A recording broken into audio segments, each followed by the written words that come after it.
This program is brought to you by IN. Conversation, the space where bold ideas meet. I'm Kutlana Pumud and welcome to In and Shaping the Future. Today's conversation takes us to Latin America as we explore youth leadership, science, and environmental responsibility through the lens of the young changemaker from Panama. In a world facing climate challenges, education gaps, and a growing need for innovation, young people like our guest remind us that impact can start early and grow globally. Our guest today is Miguel, a young professional from Panama with a strong background in science and youth education. He is trilingual, speaking Spanish, English, and German, and has represented his school in national physics and chess Olympiads. Miguel has also published his work in the Autores of Ines section of Innova Nation magazine in Panama City. Beyond his academics, he is an active member of a science club where he teaches physics to young on innovative projects aimed at sparking curiosity, critical thinking, and positive change. Today, we're excited to hear his journey, his passion for sustainability, and his vision for how young people can shape a greener future and more informed future. Good day, Miguel. How are you? Good day, good day. I'm fine, thank you. Beginning, how would you describe yourself to someone who has never met you? Well, to describe myself, I will say that thing. I say to myself, what is the right thing to do? What is the best thing I can do with this situation? I am someone that always watch this situation and try the best as I could with that situation. It's not like I wish something is perfect. I only see this situation and try to do my best with what I have. Oh, that's great. So you have a strong background in science, chess, and leadership. So at what age did you spark interest in these areas? Well, I began this journey when I was 15. Actually, I began introducing myself to different kind of activities in my school, and I try to uh, do new things, find new activities, meeting new people, meeting new challenges. I try to explore new situations. And then I find about chess, I find about physics, I find about the things I like, and I begin my journey. So you've represented your school in physics and chess Olympiads. So what did you learn beyond the academics in that experience? Well, when I was in the Olympic of Physics, I realized that many people have the capacity to be in this kind of situation, in this kind of activities, but not many people think they are capable. It's like the physics that we see in the Olympics was something very easy actually, and most of the people can be capable of doing these activities, but most of them think that they aren't. They don't have the capacity or the knowledge, or they are not smart enough. And the fact that anybody can have this capacity to do exam of Olympic of Physics, and that this is very easy and it's a good opportunity for everybody. It's something that I would like to share with our people to understand that nobody need to be scared of mathematics. It's something that is in everybody. Everybody has this capacity. And also in chess, I learned that chess is more than just a game of a board. Chess is about thinking. It's about what I'm thinking to do and what my opponent is trying to do.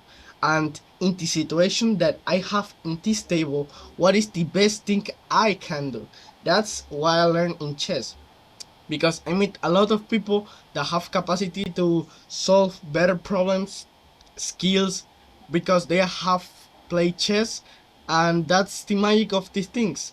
To first and know that you're capable of so many things, even if you doesn't think you are, and second one that if you have the capacity or the opportunity to be in some kind of activity that is very good to participate in it. Yes. So as you teach physics to younger students, Why do you think science education is important for the next coming generation? I think that education is the base of everything. If we doesn't know about the education of the young people, this world will not lead to a better way. We need to understand that education is the base of all the system. Everybody has to have an education. And the reality is that most of the people doesn't have it because they don't have the chance. But this is very important for everybody. And I will say that it is important because education is the key reason for us to know what is the right thing to do or what we should do. Physics, for example, in my case, I say that it's something that you see in all parts of the world, in everybody. You Hmm. have electricity, you have electromagnetism, you have an engineer.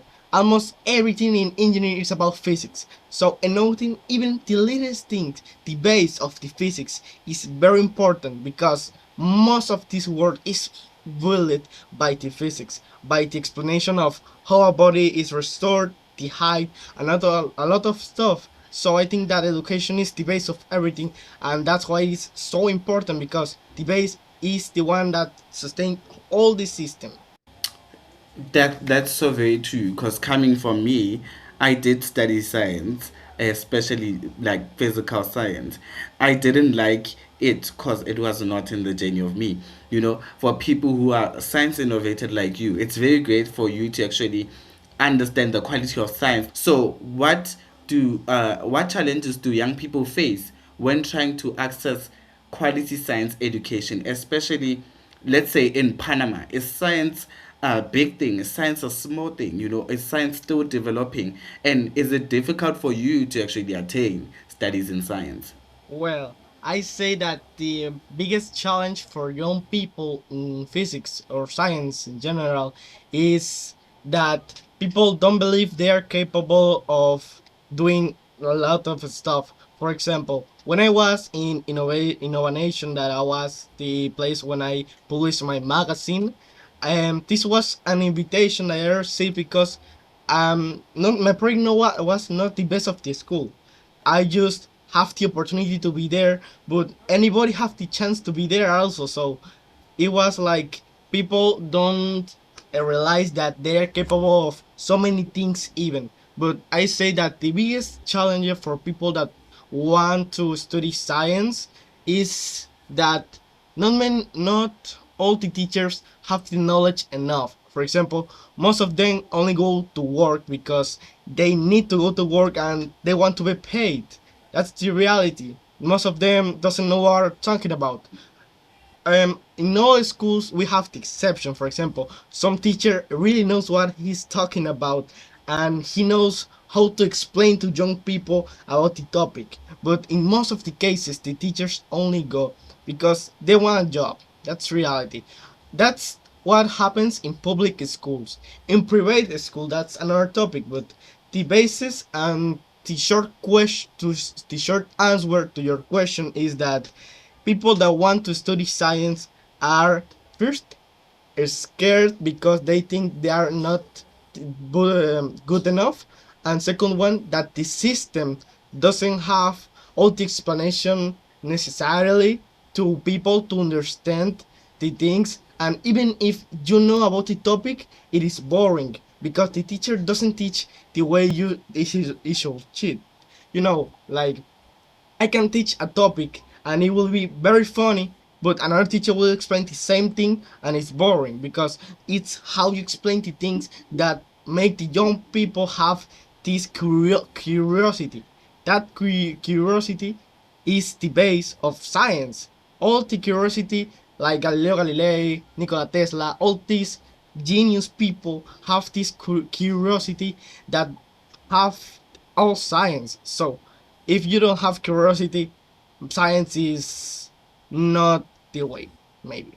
Wow, that is great insight. Especially, I love the part that you touched that, we have two different teachers, a teacher with a passion and a teacher with a goal to fulfill. Your goal to fulfill would be going to work and actually getting your salary. But if you have passion and you know that this is what you actually have wanted all your life, you would make sure that you corroborate it or teach it to other people in a way that you would have enjoyed it, and it would make sense in their way. So through your lead international education volunteering with young people from Africa and your experience in the Divisioners Fellowship.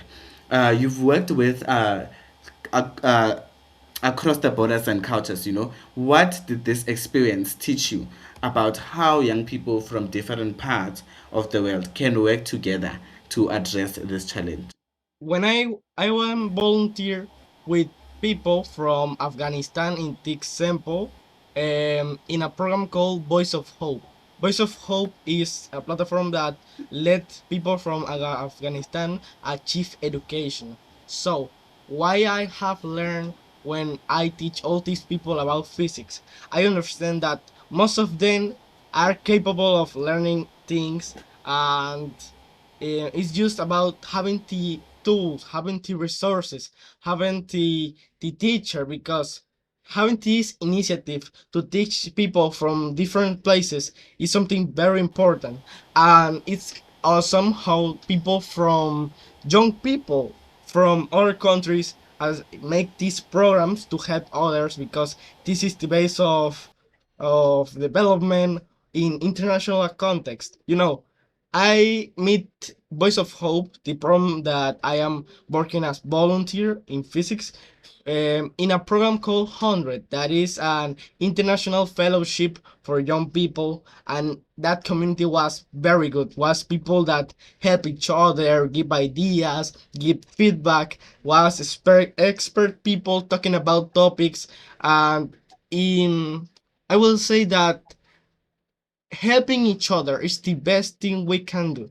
And the fact that young people are capable of organizing themselves to make this kind of capacities is the best thing we can do to help each other, even if we are international.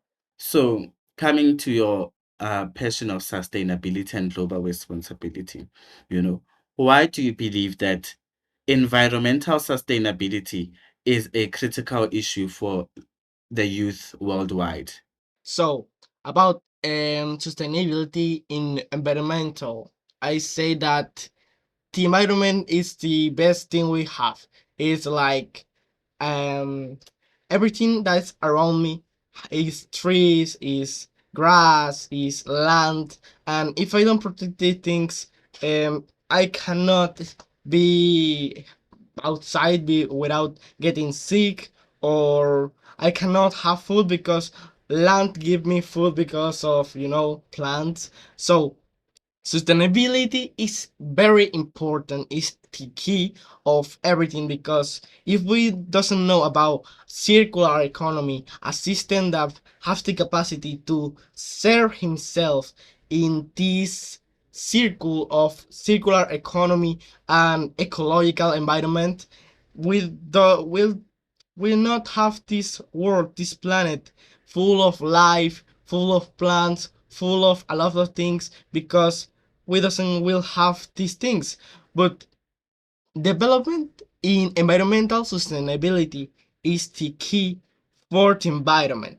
The best thing we can do is to use the resources that we have now and stop making pollution around this world. So sustainability is what help us to make a system that works better for the environment and also for us. So, sustainability in the environment is the key for the system to change, because if we doesn't change the system, we'll be not doing anything. So, if we change the system to a more sustainable system in to make the environment a better place, that will make us a better world in every place. Yes, Miguel, can I come in right there? So, with science, as you are an expert at this, how will science solve global challenges like climate change? As we've been having for example, in South Africa, we would have like floods. Flooding has been a great issue, like in parts like this, when it's like festive December, in this time, the rain would be too much. But how could science come in and solve the climate change issue? Well, science is the key that allows us to understand the situation. Science is what have give us the capacity to understand everything, like what is the grass made of, what is a tree made of. So science is the key to make projects. Someday I talked with someone from the United Nations, and he told me we need more scientists in the United Nations because we need to make better programs, better systems that help us to help the environment. So the science is the key to solve the climate change because every day, every week, every month, every year, there are happening new technologies that help us to make first better and cleaner energy, second to have low pollution, and third one to make this environment a better place. For example, we have solar panels. Solar panels is a way to make energy that doesn't require fuel. We have a lot of example of a lot of stuff. For example, electric cars. Electric cars doesn't use fuel, and this means that we are not producing pollution in cars, for example. So, if we talk about what is important science in the development of of mitigating the climatic change, science is the key because science is what help us to understand what is the situation and what we can do about it, and then we talk about the possibilities. But science is the base of understanding this concept. And in the one that you mentioned about the rain, that in this moment in your place is raining a lot because of climatic change, where there are a lot of things there are possibilities to do. For example, we can go with a ship and um, help to make new clouds. This is possible with science, actually, and we can also even make the grass more resistant to this kind of over raining. There are many things we can do with science. Also, the problem of food. For example, you have crops that doesn't grow as best as they could, but with science we can make these crops even better to resist desertification, to resist a lot of rain. So science have give us the chance, give us the opportunity and the capacity to do something about the climatic change. That's really good information that you acquire as a young leader, being deep in science and actually wanting to be interested more and more in it. It's really so inspiring, even to the young people that are coming. They would see like great giants that you would be in the future, that science is not even uh a thing that could, you just pause study there or just come back to it after some few years. It's a development thing which you need to be in step by step. So I want to ask you a question. So if you could send one message to the global leaders listening to this conversation, what would it be? I will say that we have the capacity, we have the chance to change this world. We have the opportunity, also the best opportunity in the entire history to do something about climatic change, about politics, about a lot of things because right now we have internet, we have connection, we can talk to each other from a country to another. Right now is the moment to gather all these young people and make something positive for this world. I'm not talking about only science, I'm not only talking about climatic change, I'm talking about peace, I'm talking about economic, I'm talking about all these things. We can do greater things, many things. Even if we don't think we are capable of, even if you think that you're not enough, you are, and you have the capacity to do amazing things for your community, for the world, for the country, and for the whole planet if you believe. So don't keep your mind on that. So try to do something for your community, even if you don't think you are capable of, because you are. And you have the chance to change this world and the situation we are currently on. Thank you, Miguel, for sharing your journey and reminding us that science, sustainability, and youth leadership go hand in hand. You know, conversations like this show us that the future isn't waiting. It's already being built by young people who are like you across the world.